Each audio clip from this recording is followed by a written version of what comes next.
আমার মাসি দেখতে খুব সুন্দরী ছিলেন। আমার মাসির বর তাকে তালাক দিয়ে দিল। মাসি তখন বিধবার মতো হয়ে গেলেন। মাসি তখন কলকাতায় আমার বাসাতেই থাকত। আমি মাসির রূপ দেখে কিছুতেই সহ্য করতে পারতাম না, আর তাই একদিন রাতে মাসিকে জোর করে। বাকিটা গল্পতেই বলা যাক। আমার বয়স তখন 14 বা 15 হবে। এমনি কলকাতাতে এখনকার মতো ভালো যাতায়াত ছিল না। সকাল আর দুপুর মিলিয়ে মোট 2টিই বাস ছিল সারাদিনে। খুব দুষ্ট ছিলাম বলেই দাদা বোর্ডিং এ ভর্তি করে দেন।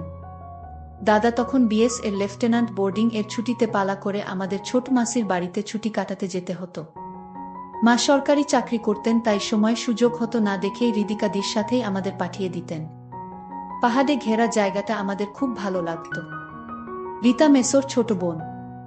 আমাদের থেকে বিশেষ বড় ছিল না, বছর 5 হবে। দেখতে যেমন মিষ্টি, গান তেমন গাইতে পারত। আনন্দে কেটে যেত আমাদের কৈশোর।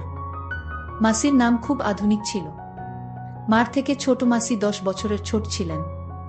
হৃদিকা নাম হলেও সবাই মাসিকে হৃদা করেই ডাকত। অনেক স্নেহ করতেন আমাদের। আর চূড়ান্ত রান্না ছিল হাতের। তাই আসলে ওনার হাতের মোরব্বা, কই মাছের কালিয়া, আনারসের চাটনি খেয়ে মন ভরে যেত। যা বানাতেন মুখে স্বাদ লেগে থাকত। মেসো ব্যবসায়ী ছিলেন। এরপর আমরা ব্যারাকপুরে চলে আসি, বাবার বদলি হয়। ছোটবেলার সোনালি দিনগুলো চোখে ভাসে। হৃদা করেই ডাকতাম। বিহার থেকে ফিরে এসে হৃদার সাথে বা বড় মাসির সাথে যোগাযোগ হারিয়েই গেছিল।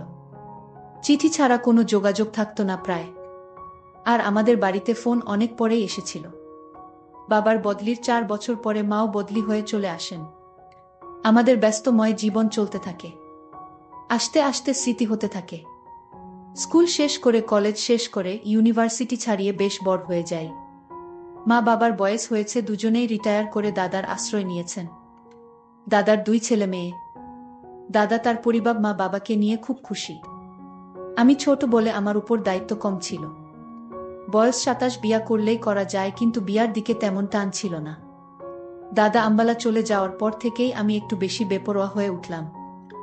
ভালো ব্যাংকে উঁচু পোস্টে চাকরি করার সুবাদে পয়সার অভাব হতো না। বছরে 1-2 বার করে মা বাবা এসে থাকলেও দাদার বাচ্চাদের প্রতি তাদের টান থাকার কারণে আম্বালা ফিরে যেতেন। মা চাইতেন আমরা সবাই একসাথে থাকি, কিন্তু তা সম্ভব হতো না। মোবাইল বা ফোনের দৌলতে এখন কোনো দূরত্ব দূর ছিল না। রূপালীকে কি আমার ভালো লাগতো, কিন্তু জীবনসঙ্গী হিসাবে ওকে ভাবিনি। মাঝে মাঝেই আমার ফ্ল্যাটে চলে আসতো রবিবারে। করেই আমার সময় কেটে যেত। রূপালীকে সেরকমই মেয়ে ছিল। ইংরেজি স্কুলে পড়ার দৌলতে সব কিছুই রপ্ত করে নিয়েছিল অল্প বয়সে। রূপালীকে আমাকে বিয়া করবে বা আমাকে ভালোবাসে এমন সম্পর্ক আমার আর ওর ছিল না। আর অফিসে আমার সাবঅর্ডিনেট। কিছুদিন পর জানতে পারলাম দাদা দিল্লিতেই থাকবে আর সেখানে বাড়ি কিনছে। দাদার 2 ছেলে মেয়েকে সামলে বাড়ি কিনতে অনেক টাকার দরকার পড়ল। মা বাবা তাদের জমানো টাকা ঢেলে দিলেন দাদার বাড়ির পিছনে। পেল্লাই একখানা বাড়ি কিনে দাদা দিল্লিবাসী হয়ে গেলেন। আগে মতো শাসন না করলেও সপ্তাহে একবার ফোনে লেকচার শুনতে হতো। তারাও আমার বিয়ার জন্য উঠে পড়ে লাগলেন। আমার ব্যারাকপুরের ফ্ল্যাটে আমার সাজানো গোছানো সাম্রাজ্যে ঘন কুয়াশা ঢেকে গেল। যখন ঘর জামাই আসলো, ব্যক্তিগত শত্রুতার জেরে মেসোর বন্ধুরা তাকে ঠকিয়ে পথে বসিয়ে দিয়েছেন। সব থেকে আশ্চর্যের বিষয়, মেসো এই সব কথা বাড়িতে জানানোর ইচ্ছা পর্যন্ত করেননি। হৃদাদির বিয়া হয়েছে বিহারেই, কিন্তু তার শ্বশুর বাড়ির লোকেরা বিশেষ ভালো ছিলেন না। তাই তারা মেসমশাইকে সাহায্য করতে অস্বীকার করে মেসোর অমন সুন্দর বাড়িখানা বিক্রি করেও ধার শোধ করা যায়নি। এমন অবস্থায় মেসো আত্মহত্যার পথ বেছে নেন। চারিদিকে ঋণের বোঝা আর পাওনাদারদের যন্ত্রণা নিয়ে ছোট মাসির জীবন এখন যন্ত্রণা প্রায়। তাদের একটি কন্যা সন্তান শ্রাবণী ক্লাস 10-এ। এরপরে মাত্র তাকে মেসো স্কুলে ভর্তি করিয়েছিলেন অনেক পয়সা খরচা করে। এখন হৃদিকা মাসি মাথায় হাত দিয়ে বসে পড়েছেন। বেশ খারাপ লাগলো। একটা মানুষকে কাছে দেখা এত ভালো লোক, কিন্তু ভাগ্যের কি পরিহাস, মা বাবার আদেশ আসলো দিল্লি থেকে। এরকম পরিস্থিতিতে আমার কাছে শুধু আদেশ আসে, তুই তো অনেক ইনকাম করিস, তুই মাসিকে নিজের কাছে রাখ। অত বড় ফ্ল্যাট কি করবি একা থেকে? তার চেয়ে মাসি রান্না বান্না করে দেবে আর দীপা স্কুলের ছুটিতে আসবে থাকবে। মাসির আমরা ছাড়া কে আছে বল? মাসিকে একটা ভালো কাজ দেখে দে, মাসি তো বিয়ে পাস। মার আদেশে আমার বাসায় ফুর্তির দিনগুলো শেষ হতে চলেছে। রূপালীকে কে জানালাম যে আমাদের আড্ডার দিন শেষ। মাসির বয়স এমন কিছু বেশি ছিল না যে জীবন শেষ হয়ে গেছে, 35 শেষ করেছে সবে। কিন্তু এমন পুরা মহিলাকে ঘরে রাখা মানে নিজের সব প্রাইভেসিতে আমাদের বাধে। ফোনে মাসির কান্না হাতে পায়ে ধরা শুনে আমার মন গলে গেল। মাসির দেনা শোধ করতে করতে আমার পুঁজি প্রায় শেষ হবে। এমন সময় মাসির মেয়ের স্কুল থেকে ফোনে আসলো সামনের বছরে টিউশন ফি করতে হবে। অনেক টাকাই নেই নেই করে খরচা হয়েছে। বাধ্য হয়েই সেভিংসের কিছু কালো টাকা ভাঙিয়ে ড্রাফট করে পাঠিয়ে দিলাম। মাসির প্রতি ভালোবাসা থাকলেও এখন আমি আর ছোট নেই। দাদা বাবারাই সব ব্যবস্থা করে মাসির কলকাতাতে জিনিসপত্র বিক্রি করিয়ে দিলেন। বোচকা বুচকি নিয়ে মাসি আমার ফ্ল্যাটে উঠলেন। আমার কারাফ দিন শুরু হলো। মাসিকে বুঝতে দেওয়া সম্ভব নয় যে আমি একেবারেই খুশি নয়। ছোটবেলায় মাসিকে যা দেখেছিলাম এখন মাসির অনেক পরিবর্তন হয়েছিল। সুন্দর মুখখানা মায়া জড়ানো। আমার মাসি এমনিতেই অনেক লম্বা, কিন্তু এখন লম্বা চুলের বিনুনি, ফর্সা সুন্দরী মুখে অসাধারণ একটা মায়া। এসব আগে কখনো দেখিনি, কিন্তু এখন মাসি সব সময় সামনেই থাকে, তাই চোখে পড়ে যায়। মাসি কখনো আমাকে সানি বা রাফি সব নামেই ডাকতেন। সকালে রান্না করে আমার রান্না খাইয়ে টিফিন ও দিয়ে দিতেন।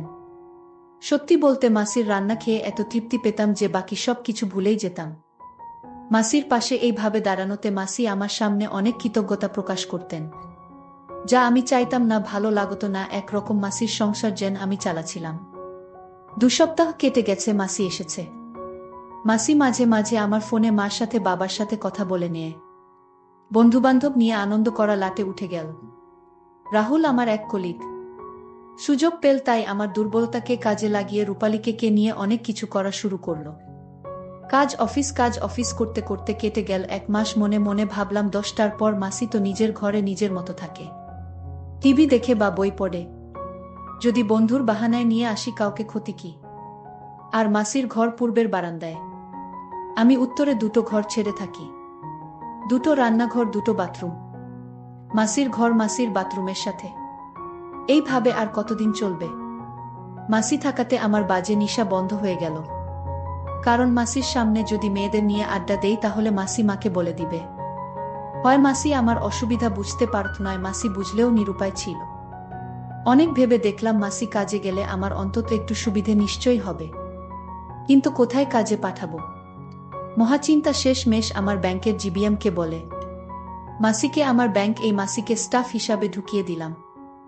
শর্ত একটাই, অফিসে কাউকে বলা চলবে না যে আমি তার ভাগ্নে, কারণ আমি ব্যাংক ম্যানেজার। যদি সবাই জানতে পারে রিদিকা আমার মাসি, তাহলে আমার অনেক অসুবিধা হবে। তাছাড়া মাসি একটা নর্মাল স্টাফ, আমি বস। যাই হোক, মাসি কাজে যোগ দেওয়াতে সত্যি স্বস্তির নিঃশ্বাস পড়ল। আমি অনেকটা ব্যক্তিগত জীবন ফিরে পেলাম। আস্তে আস্তে আরও 1 মাস কেটে গেল। সিগারেট ঘরেই খেতাম। যেহেতু আমার টাকায় মাসির বাচ্চার পড়াশোনা চলত, সেই জন্য মাসির হাব ভাব পাল্টে যেতে লাগলো। এত বিনয় ভালো লাগতো না। এ যেন প্রভু ভৃত্যের মতো ব্যাপার স্যাপার। কেউ কাউকে কিছু না বললেও মাসির আর আমার সংযোগ এতটাই কমে গেল যে শুধু আমার প্রয়োজনের আর চাহিদার কথাটুকু হতো। এর জন্য আমার ব্যস্ততা কতটা দায়ী তা আমি জানতাম না। ছুটির দিন ঘরে থাকতেই ইচ্ছা করত না। গাড়ি ছিল একদিন, তাই মাসিকে গাড়ির স্বাদ উপভোগ করার খাতিরে বললাম, এখানে গাড়ি চালানো শিখে নাও, আমার বাজারের জন্য অপেক্ষা করতে হবে না। মাসি মাথা নিচু করে বলল, কাল খোঁজ নেব। আমি বিরক্ত হয়ে বললাম, আরে খোঁজ নিতে হবে কেন? বিশুদা রয়েছে তো, সব শিখিয়ে পড়িয়ে দেবে। মাসি চুপ করে নিজের ঘরে চলে গেল। বিশুদাই আমার ড্রাইভার। সেদিন সোমবার রাতে ঘরেই বিরক্ত হয়ে পার্টি ডাকলাম। আমার বিশেষ বন্ধু অন্তু, অরুণ তার সহপাঠীদের সাথে, রিতিকা আর নীল। রিতিকা তেমন একটা ভালো মেয়ে না, ওকে পছন্দ না হলেও অরুণ আমার ভালো বন্ধু, মানা করতে পারলাম না। নীল 1 মাস আমাদের ব্রাঞ্চে এসেছে। দারুণ সুন্দরী, কিন্তু কারো সাথে বেশি কথা বলতে চায় না সহজে। আমার বসার ঘরে সবাই বসে হাসি ঠাট্টা করছে। নীল আমার ডাকতেই এসেছে, না হলে ও সহজে কোনো পার্টিতে যায় না। আমরা কি করতে যাচ্ছি তা মাসি লুকিয়ে থেকে দেখতে লাগলো। মাসি বাড়িতে শাড়ি পরেই থাকেন, আর শাড়ি পরলে মাসিকে আরো সুন্দর দেখায়। মাসিকে দেখে অরুণ চমকে উঠল। ওদের ভুল ভাঙিয়ে দিয়ে সংক্ষেপে সব বলতে হলো। মাসিকে অরুণ বলল, মাসি আজ আমাদের সাথে থাকুন। মাসি মৃদু হেসে ঘর থেকে বেরিয়ে গেলেন। আমি বললাম, বাহ, তাহলে তো ভালোই হয়। তোমার বিরক্ত লাগলে তুমি তোমার ঘরে চলে যেতে পারো। মাসি বলল, না, আমার অসুবিধা নেই। তোমাদের যা ইচ্ছে কর। রাতে কি রান্না করব কিছু? আমার মনে মনে আনন্দ হলো। এই, তোমার কি রাতে কেউ কিছু খাবে? আমার মাসি কিন্তু চরম রান্না করতে পারে। ঋতিকা আর অরুণ বাড়ি চলে যাবে। অরুণ অনেক জোর খাটানোর পর ও খেতে সম্মতি জানালো না। নীল বলল, যা খুশি চলবে। মাসি, আমার আর নীলর জন্য রান্না করো চিকেন আচারি আর পরোটা। আর রায়তা, চা কফি তাড়াতাড়ি দিয়ে যাও। মাসি সম্মতি জানানোর মতো ঘাড় নেড়ে রান্নাঘরে চলে গেল। আমরা গান ছেড়ে নাচতে শুরু করলাম। আমার খাওয়া হয়নি বললেও ভুল হবে, অরুণ আর ঋতিকা যাবার জন্য বায়না শুরু করে দিল। কফির প্রশংসা কে কি করেছিল সত্যি বলতে আমার মনে নেই।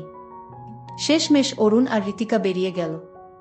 বুঝতে আমার অসুবিধা হলো না, এবার আমি আর নীল রইলাম। আমি গল্প করা শুরু করলাম। নীল সরল সোজা কিন্তু লোক বুঝে চলে। আমার হাই পোস্ট, তাই আমাকে সমীহ করলেও ওর মনে কি আছে বোঝা দেয়। তাই সাধারণভাবেই শুরু হলো কথাবার্তা। নীল কথা বলতে বলতে জানানো যে সে ব্যাঙ্গালোরে থেকে কলকাতায় এসেছে শুধু বদলি নিয়েই নয়, তার বাবাও এসেছে বদলি হয়ে। এছাড়া পড়াশোনা ব্যাঙ্গালোরেই করেছে। আমি বিয়ার কথা জিজ্ঞাসা করতেই কূপ দিয়ে গেল নীল। কি বিয়া? আমারই লাইনের মনে হলো নীলকে। আচ্ছা, তুমি তোমার মাসিকে ডাকছো না কেন এখানে? মাসিকে এখানে ডাকলে বিষয়টা খারাপ মনে হবে। কিন্তু মনে শয়তানি বুদ্ধি জাগল। যদি মাসিকে এখানে বসাই তাহলে মাসি মা বাবাকে আমার জীবনযাত্রা নিয়ে কিছুই বলতে পারবে না, আর কোনোভাবে যদি নীল বা অন্য কাউকে এনে পারি তাহলে মাসির মুখ বন্ধ হয়ে যাবে। নীল বলল, মাসি, এখন আমরা যা খাবো তা আপনারও খেতে হবে। যদি খেতে না চান তাহলে কিন্তু আমরা ভেবে নিব আপনি আমাদের হিংসা করেন। মাসি বলল, কি খেতে হবে আগে শুনি তো। দেখছো না আমরা কি পান করছি? তোমার তা পান করতে হবে। মাসি মৃদু হেসে বলল, আমার তোমাদের মতো অভ্যাস নেই। আর এখন আর এসব কি মানায়? নীল না না করে বল, না, ওসব চলবে না, এই একটা খেতেই হবে বলে আরেকটা মাসির হাতে ধরিয়ে দিল। মাসি না করলেও গল্পের ছলে এদিক ওদিক করে পুরোটা শরবত খেয়ে ফেল নিশার ঘোরে। নীল প্রশ্ন করল, আচ্ছা রিদা মাসি, রাফি কেমন ছেলে? মাসি নীলকে বল, ওহ ভগবান, একরকম আমার মালিক। আমি জানি না, এমন ভাব করে বললাম, কেন মাসি এমন কথা বলছো? তুমি জানো না নীল, রাফি আমায় নতুন জীবন দিয়েছে। ওর ঋণের বোঝায় আমি ডুবে আছি, আর জানি না কোনোদিন ঋণ শোধ করতে পারব কিনা। নীল বলল, আচ্ছা, ও যে সিগারেট খাচ্ছে? মাসি ওই কথা উড়িয়ে দিয়ে বলল, এখনকার ছেলে মেয়েরা একটু আধটু খায়, ওহ একা থাকে বেচারা, কি বা করবে। মাসির কথা শুনে ভালো লাগলো। নীল আর মাসি বুঝতে দিলাম না টিভির এর উপর আমি সিগারেট রাখি তোয়ালে চাপা দিয়ে। মাসির সংকোচ কাটাতে ঘর থেকে সিগারেট নিয়ে বেরিয়ে গেলাম। নীল এবার শালীনতার মাত্র ছাড়িয়ে ফেল। তুমি আসতে ওর কত অসুবিধা, ওর মেয়ে বন্ধুরা এখানে আসতেই পারে না। বাইরে থেকে দাঁড়িয়ে বারান্দায় আমি সব কথা শুনছি। সত্যি মাসি আমাকে মানে না, আমার পয়সার জন্য এমন কথা বলছে বুঝতে হবে।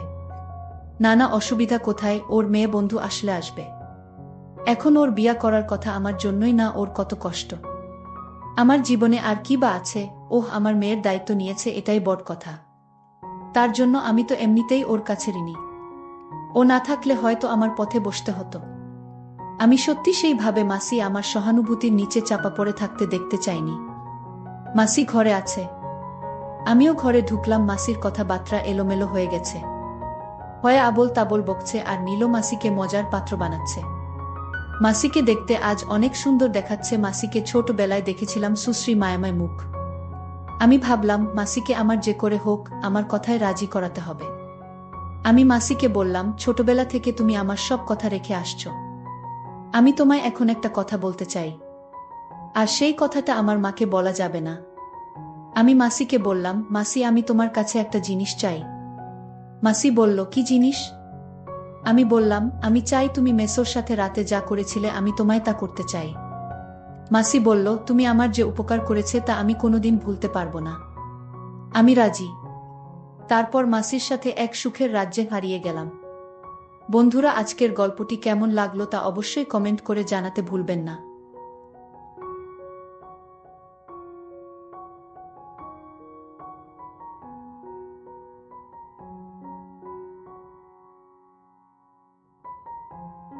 কি করছিস তুই এসব? তুই কি ভুলে গেছিস আমি তোর বড় বোন? আপু, আমি আজ তোমার কোনো কথাই শুনব না। রাতুল, তুই আমার ভাই, আর ভাই বোন কখনো এসব করতে পারে না। চুপ থাক, তুই আমার বোন হ, আর যাই হোক, আজ আমার মাথা নষ্ট। আমি আজ কোনো বাধা মানব না। তারপর আমি আমার ছোট ভাইয়ের কাছ থেকে কিছুতেই রেহাই পেলাম না। আমি যখন ঘুমিয়ে পড়লাম তখন আমার বিছানায় এসে আমার সাথে যা করলো তা শুনলে তোমাদের মাথা ঘুরে যাবে। তাহলে আসল ঘটনাটি শুরু করি। আমার নাম রাতুল, আমি খুবই একটা স্মার্ট ছেলে। ছোটবেলা থেকেই আমি আমার বড় বোন নিপার প্রতি দুর্বল। সব ভাই বোনের মাঝে আমি বড় বোনকেই বেশি পছন্দ করি। বড় ভাই, মেজ বোন, ছোট বোন আর ছোট ভাই সব এক দলে থাকলেও আরেক দলে শুধু সেজ ভাই, আমি আর বড় বোন নিপা থাকি। সব মিলে আমরা 4 ভাই আর 3 বোন। বড় 3 ভাই, তারপর 2 বোন, তারপর ছোট ভাই আর ছোট বোন। আমি মেজ, আমার বয়স এখন 21 বছর। আর বড় বোন নিপার বয়স এখন 22 বছর। এ কাহিনীর শুরু আমাদের জন্ম থেকেই। আমরা গ্রামের বড় জমিদার ঠাকুর বাড়ির বড় ছেলের ঘরের ছেলে মেয়ে। ছেলে মেয়েদের মাঝে ছেলেবেলা থেকেই সবচেয়ে সুন্দরী নিপা আপু। আর তার সবচেয়ে বড় ভক্ত আমি। সে যেখানে যায় আমিও তার পিছে পিছে যাই। সব বাচ্চাদের সাথে ওর জন্য মারামারি করি। এমনকি বাড়িতে বাকি ভাই বোনের সাথেও দুজনে দল পাকিয়ে ঝগড়া করি। নিপাকে শাসন করলে বড় দাদাদের সাথে আমার মারামারিও বাধে। নিপার যে কোনো কথা আমি ফেলতে পারি না, সব বায়না মেটায়। আর বড় হয়ে আমাকে নিপা ছেলেবেলা থেকেই শাসন করে। কিন্তু বড় হবার সাথে সাথে আমার এই বোনের প্রতি এক অন্যরকম ভালোবাসার সৃষ্টি হলো। দিনে দিনে নিপা যেমন সুন্দরী হতে লাগলো, আমিও তাকে দেখে অবাক হতে লাগলাম। যে বয়সে আমার বন্ধুরা পাড়ার অন্য মেয়েদের নিয়ে ভাবত, সে বয়সে আমি নিজের বোনকে নিয়ে ভাবতাম। অবশ্য পাড়ার বেশিরভাগ পুরুষের নজরেই নিপার রূপের উপর পড়ত। কিন্তু ভাই বলে আর সব ছেলেরা যেমন প্রকাশ্যে কোনো মেয়েকে নিয়ে নোংরা কথা বলতো কিংবা প্রকাশ্যে মেয়েদের দিকে তাকাতো, তেমন কিছু আমি করতে পারতাম না। বরং কোনো ছেলে তার বোনের দিকে নজর দিলে পরে তাকে ভালো করে ধোলাই করতাম।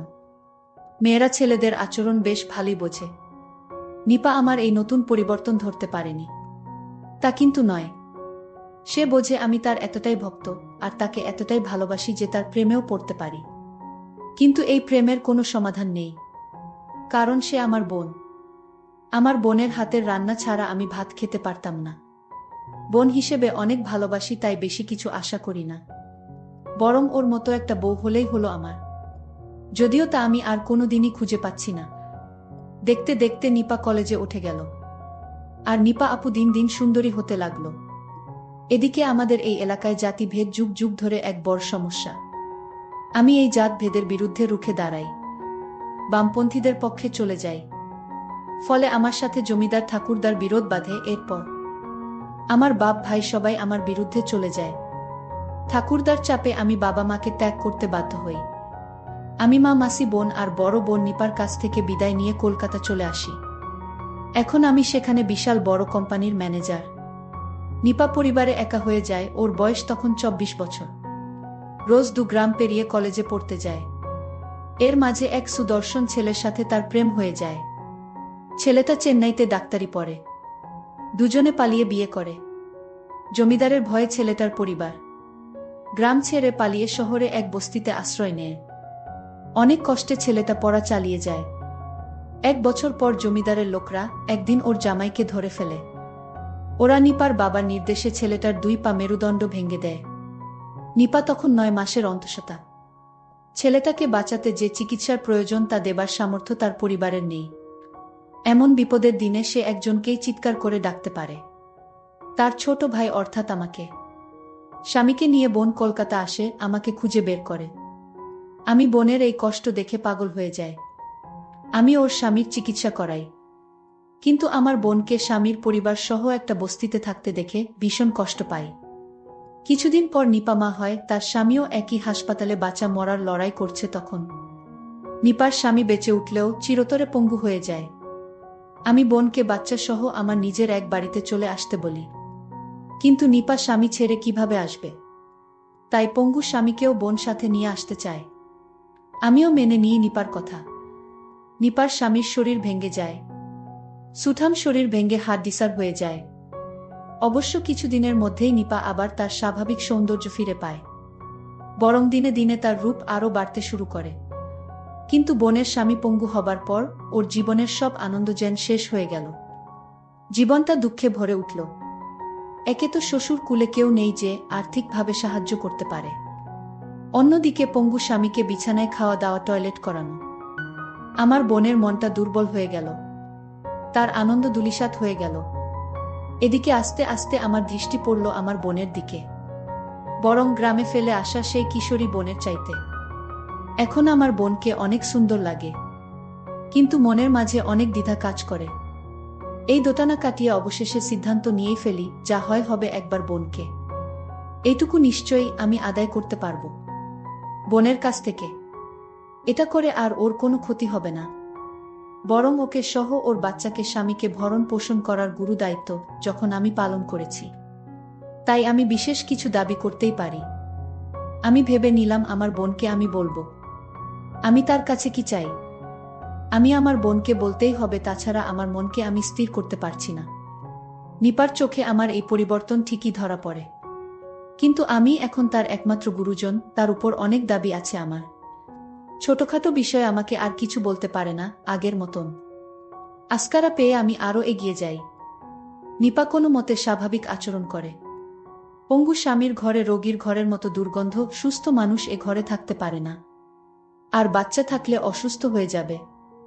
একদিন আমি সে ঘরে গিয়ে তা টের পেলাম। তারপর বাচ্চাটাকে নিয়ে অন্য ঘরে শুতে বললাম নিপাকে। ওর স্বামীর জন্য বিশেষ বেডের ব্যবস্থা করা হলো। নিপা যে ছোট ঘরে বাচ্চাটাকে নিয়ে থাকতে শুরু করলো। তার পাশেই আমার বড় স্টুডিও বেডরুম। মাঝে মধ্যে বোনকে ডেকে এনে দুজনে একসাথে টিভি শো দেখি। তখন বোনকে বলি, আমি তোমার কাছে থেকে কিছু চাই, সেই সুযোগের অপেক্ষায় থাকি।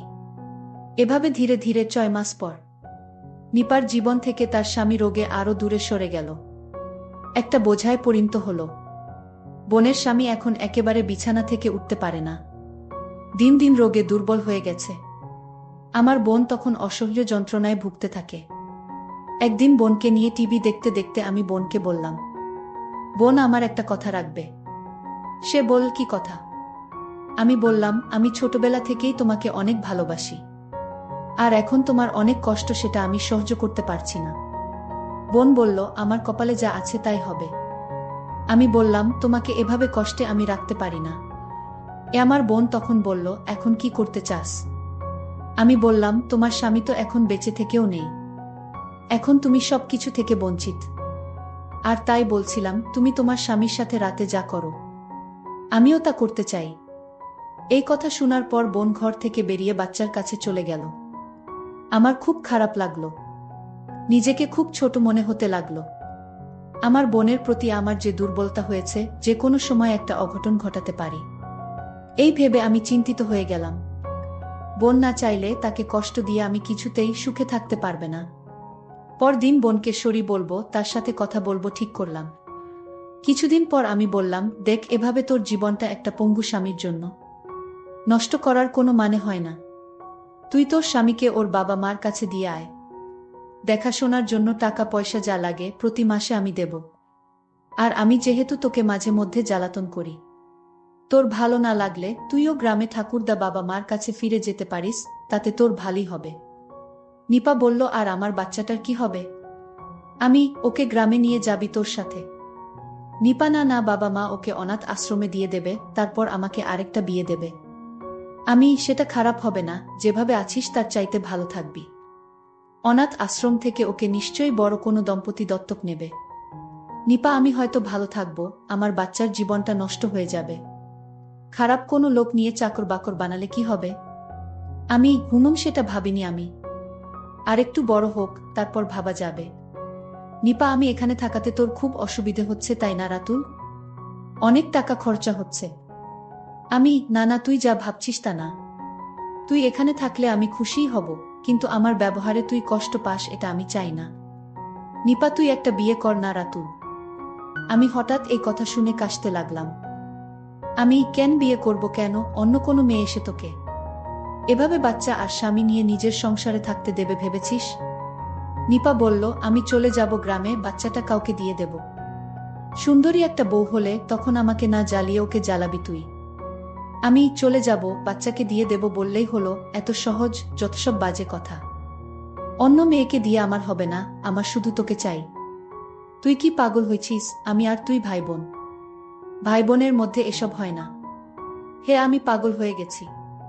আমি ছোটবেলা থেকেই আমি তোমাকে অনেক ভালোবাসি। ভাই এসব কেউ বলে না লক্ষ্মী ভাই আমার। তোকে আমি খুব সুন্দর দেখে একটা বিয়ে করাবো। তাও ভাই তুই এখন এসব বলিস না। তুই আমার ভাই। আমি মানি না ভাই আর বোন হোক, আমি তোকেই চাই। নিপা বলল, কি যে বলিস না তুই রাতুল। আমাকে দিয়ে তোর বউয়ের কাজ হবে নাকি? বিয়ে তো একদিন তোকে করতেই হবে। আমি অনেক হয়েছে নে, বিয়ে যেদিন করব সেদিন দেখা যাবে। করছি না তাই তুই তোর বাচ্চাটা নিয়ে এখানে ভালোই আছিস।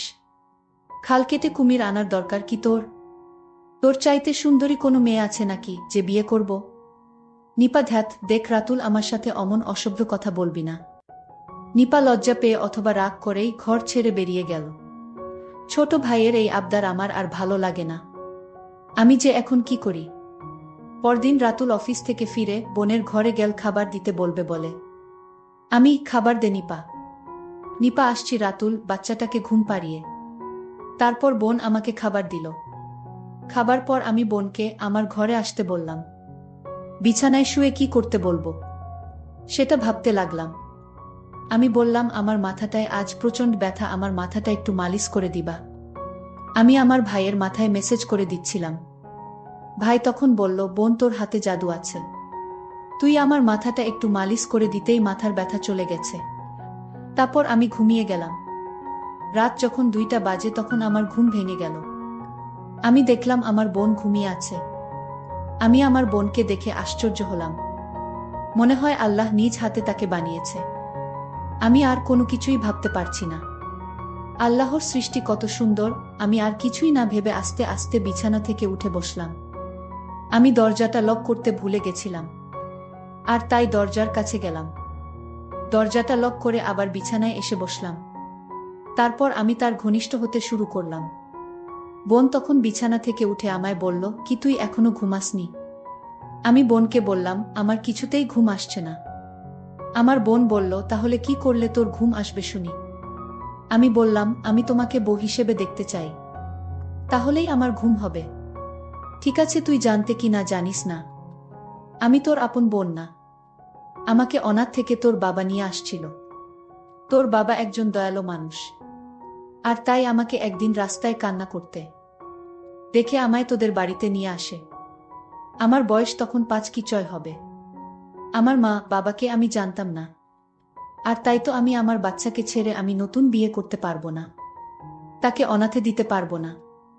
অনাথে থাকার কষ্ট আমি বুঝি, কারণ আমি অনাথে ছিলাম। আর তাই আমিও তোকে চাই। তুই আমার পাশে থাকলে আমার সন্তানটাকে মানুষ করতে পারবো। আর তাই তোর প্রস্তাব আমি মেনে নিলাম। বন্ধুরা, আজকের গল্পটি কেমন লাগলো তা অবশ্যই কমেন্ট করে জানাতে ভুলবেন না। আর এরকম নতুন নতুন ভিডিও পেতে আমার চ্যানেলটিকে সাবস্ক্রাইব করে পাশে থাকবেন। ধন্যবাদ।